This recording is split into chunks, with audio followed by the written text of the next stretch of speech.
kwa habari jamii. Burudani na michezo tunaweza kuzipata hapa. Silva, fresh, nashukuru Mungu. Alhamdulillah, niko vizuri. Niko poa. Leo tena tuko kwako bwana. Lengo hasa tunataka kuzungumza kuhusiana na mechi ile ya jana. Bana, tukiangalia kwamba Taifa Star ni wamemiliki na micheza vizuri, lakini matokeo dakika za jioni wanasema kwamba akapoteza mchezo. Unazungumziaje swala hili? Dakika jioni kabisa mchezaji mmoja Sakala, mchezaji ambaye ni mtundu sana, amefunga goli kwa ufundi, kwa sababu imekuja naye akapiga papa kachagua, yani imekuja bila hata yule mchezaji ambaye alikuwa ametoka anamkimbia na ule mpira kutoa ile pasi, alitoa kwa haraka na mfungaji pia akafunga kwa haraka.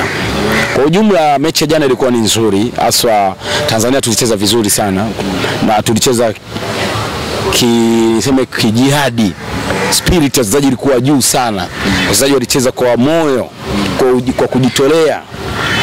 Lakini kitu ambacho kilichokosekana, ama wameshindwa kuzingatia anayotaka mwalimu, ama mwalimu hajawapa kitu kinachotakiwa. Hayo ni mawili. Inawezekana mwalimu hajatoa somo sahihi, ama mwalimu ametoa somo wachezaji hawajazingatia, kwa sababu wachezaji wengi walikuwa ni vijana na chipkizi. Kwa hiyo wachezaji wetu sisi walikuwa na cheza kwa spidi zao wenyewe jinsi walivyo, kutokana na ujana wao, jinsi wanavyojua mpira, lakini umaliziaji ulikosekana.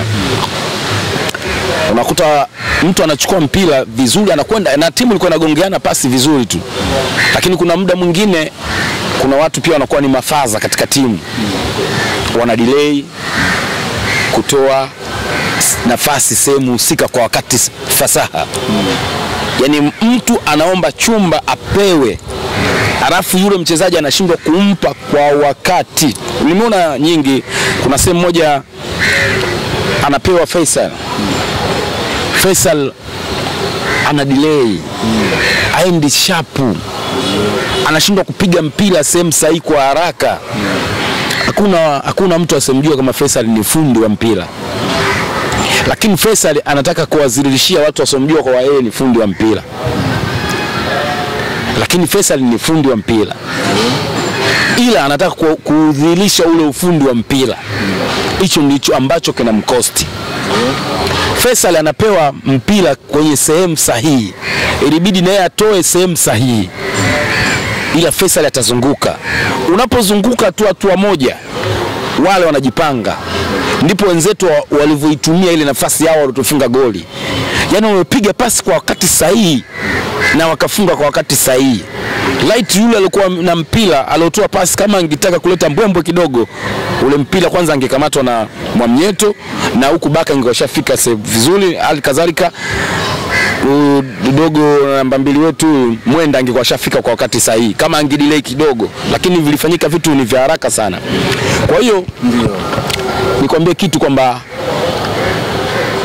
eneo la Faisal, alafu kuna bwana mdogo mmoja hivi ametoka Simba yule nadhani. Yule bwana mdogo alikuwa anacheza kama vile pressure kubwa, yani mchezo unamhitaji, alafu yeye ana pressure kubwa. Sasa ile nao ilikuwa inatugharimu. Umeona, kuna kijana mmoja anaitwa anakosa tulivu, na mmoja alikuwa anatoka Azam naye Central Msindo, sio anaitwa nani, naye akawa kidogo anapapala, anacheza alafu za ajabu. Afu kija kwa namba 2 huko nani, bwana mdogo huyu alitoka Young Africans, Mwenda, naye kuna delay kwa anazifanya. Lakini kila mtu anataka acheze mpira, yani kila mtu anataka kuonesha jukwaa linataka nini. Hapo sasa umenielewa. Umenielewa Yani kila mchezaji anataka kuonesha uwezo wake kwamba yeye anajua binafsi. Safi sana. Nilikuwa nataka niongee Kiswahili fasaha, lakini kwamba Kiswahili kinahitaji uswahili. Kwa uwezo wa wachezaji binafsi umetupoteza ndoto ya dunia. Yani kwamba wachezaji wanataka kucheza vitu ambavyo wanavyo, kuonesha umma kwamba yeye ni zaidi, hata yule ambaye hajaitwa yeye ni zaidi. Si ndio? Alafu Ndio nikarudi pale kusema kwamba labda hajapewa maagizo na kocha mazuri, ama wao wamepewa maagizo lakini hawafanyii kazi. Mimi sipendaki kumlaumu kocha. Kocha anaweza kawa anakufundisha lakini wewe mwenyewe kwa unashindwa kufundishika. Lakini mitandaoni pamechafuka sana huko. Pamechafuka sana, hasa wanamlaumu Mwamnyeto ndo amepoteza ndoto ya Taifa Stars kwenda kombe la dunia, na amepata matusi makubwa sana kwamba sio mchezaji, amekuwa na makosa yale ya kujirudia. Kwa kuona zungumziaje? Mwamnyeto amecheza kitu sahihi. Mimi ule mpira nimuangalia bahati mbaya ama bahati nzuri, muangalia mpaka mwisho. Usiku nimeanza saa 4 mpaka ulipoisha. Mwamnyeto alicheza vizuri mno na akawa anafichia watu makosa mengi. Anakwenda kwenye namba 2 anamfichia makosa, anakwenda kwenye namba 3 anamfichia makosa. Kapteni anaongea na refa muda wote. Panapo sehemu sahihi amba sio sahihi, lakini kapteni utamkuta. Kapteni anaziba nafasi za watu, namba 4 anamzibia namba 6, anamzibia namba, kapteni anafika dimbele anapiga kichwa, mpira unatoka, anataka kwenda kufunga yeye. Kapteni amemwaga jasho na damu, amemwaga sana jasho. Kama mtu anamlaumu Mwamnyeto, yani amekalili. Yani kuna watu huwa wanakalili kwamba kisa tumsingizie mtu fulani kwa sababu ana vinasaba vile. Hapana. Mwamnyeto ni kapteni wa Yanga, Mwamnyeto ni kapteni wa timu ya taifa. Amecheza vizuri jana, ila watu katika kukalili wanataka kumfanya vinasaba vyake kwamba alikoseaga siku fulani basi viwe vile vile. Hapana, Mwamnyeto alicheza vizuri, ila dakika 90 tumefungwa goli moja. Hata ile goli moja kuliangalia wewe, kwanza nikwambie kitu, forward lazima akufanyie uongo ili akufunge. Watu hawajacheza mpira. Yani forward lazima akupige, hawezi dakika 90 akakosa kukupiga chenga. Hakuna beki wa namna hiyo anaweza dakika 90 akavumilia asipigwe chenga hata moja. Kwa hiyo Mwamnyeto alicheza lakini alipigwa chenga kwa sababu ni mchezaji. Na lazima upigwe chenga. Alafu watu hawajui wale wa Zambia wakoje. Wa Zambia kuchezea mpira chenga kama zile ni kawaida yao. Lakini kitu alichokifanya Mwamnyeto, hapana.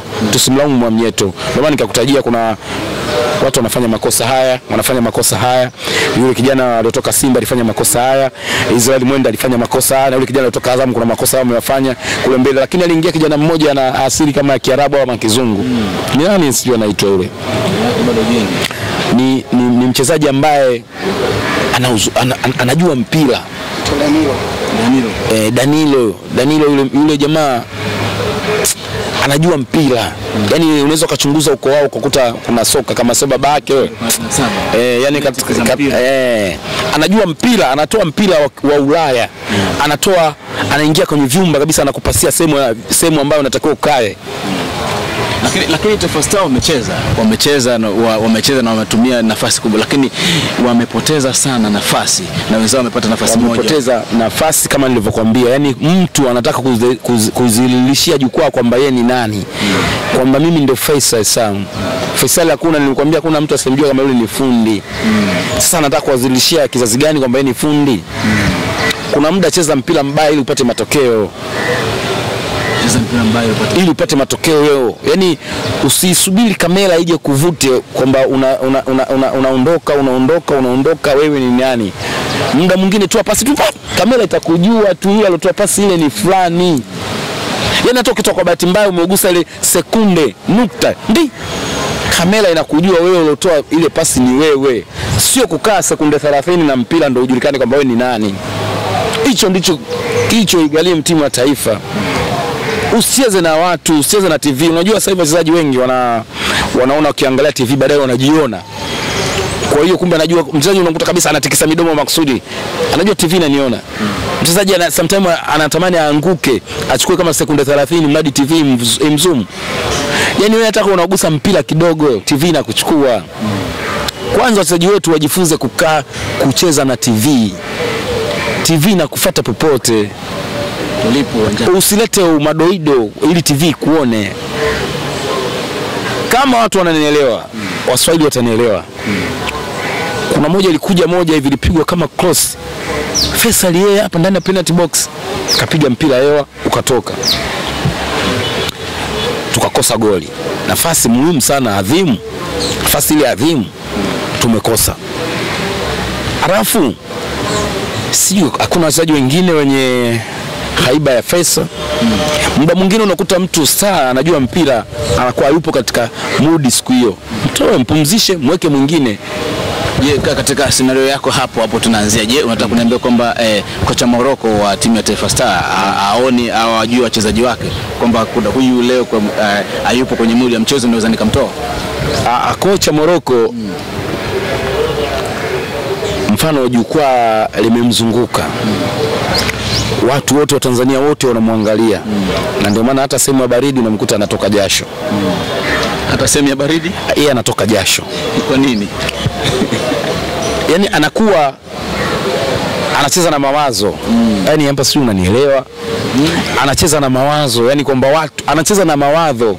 Yani ana mawazo kwamba watu wote wananiangalia mimi, watu wote nimebeba mimi mechi mabegani mwangu, yani kila kitu kipo mabegani mwangu, kila mtu ananiona mimi, ndio maana anatoka jasho.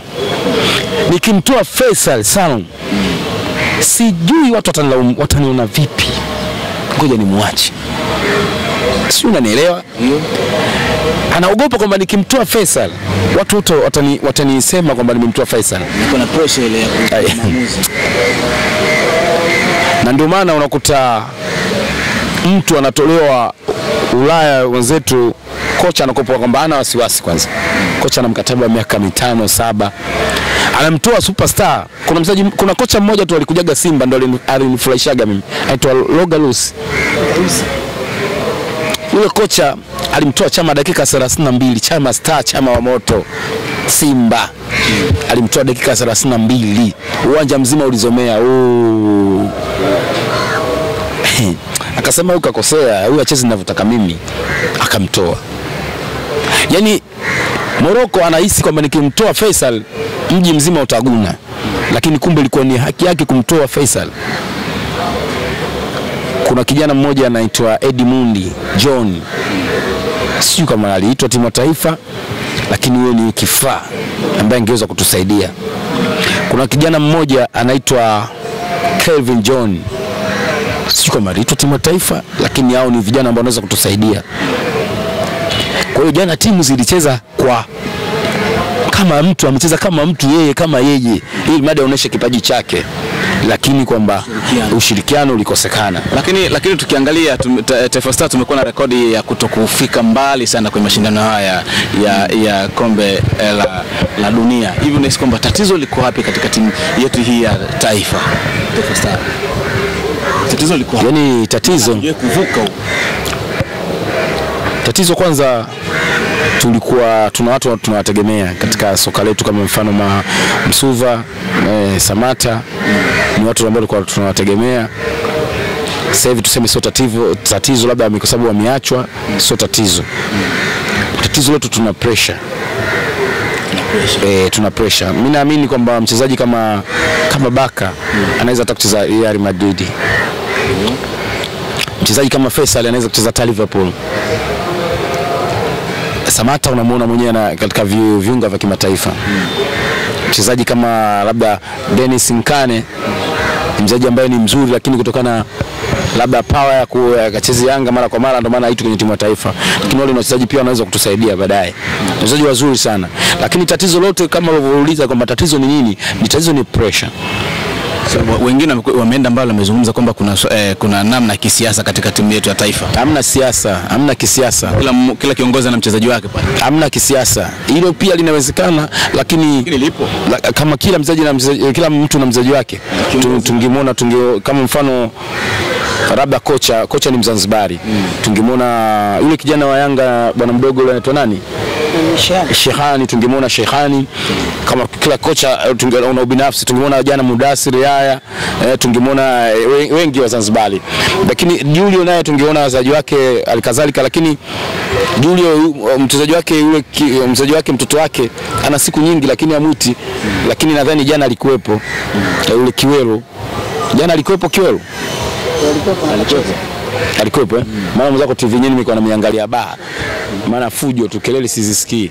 Kiwelo, mtu kama Kiwelo ana watoto kama takriban 2 wanajua kweli mpira, umeona. Lakini ukisema kama kila mchezaji au kila kiongozi ana mchezaji wake, hilo mimi nalikataa, kwa sababu mpira ni mchezo wa wazi ambao kila mtu anaona kila mtu anaona kwamba huyu anatufaa, huyu anatufaa. Mimi nimemuona, nimkwambia tu jana, yule jamaa mwenye asili ya kizungu, yule mchezaji ni mzuri, ndio amebeba afichiki, yani mzuri afichiki. Nimekwambia mchezaji alitoka Simba bwana mdogo, bado ana mapepe, labda acheze mechi hii. Na sio kila mchezaji ambaye amewika mechi moja tumchukue. Kuna wachezaji ambao wapo tu wazuri na bado tunawajua kwamba ni wazuri.